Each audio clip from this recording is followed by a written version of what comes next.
Un présumé faux colonel a été mis aux arrêts à Libamba par Makak dans le Nyonwekele lors d'une veillée funéraire.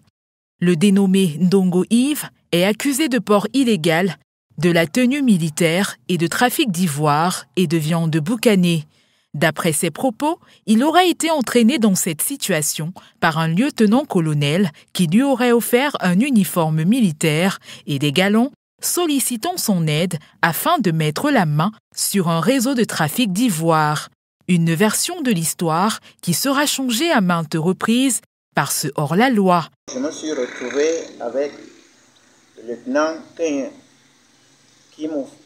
m'offre souvent les tenues et nous travaillons, nous faisons les business ensemble.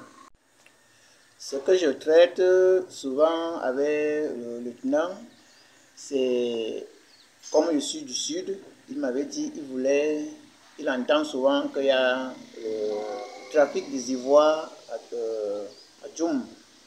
Comme je suis du sud et que je peux en connaître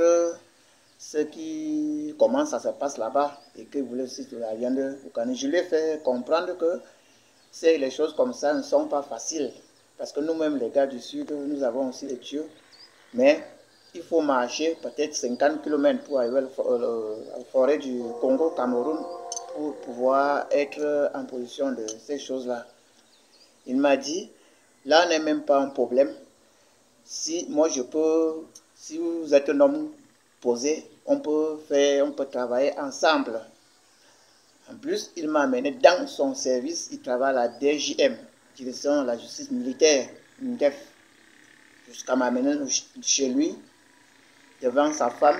Il a sorti tout ce que je porte sur moi là, devant sa femme, et il y avait aussi quelqu'un, si c'est son frère, c'est qui était assis au salon, il m'a donné ça, avec ses contacts, s'il y a un problème, je l'appelle.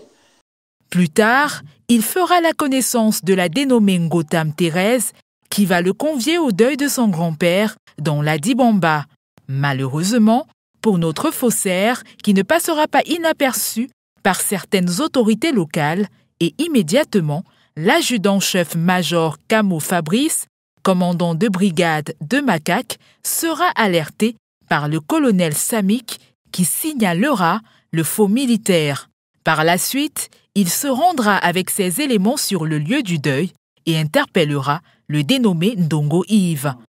Dans la journée de samedi, j'ai été saisi téléphoniquement par le colonel Samik, qui est le sortissant de mon arrondissement.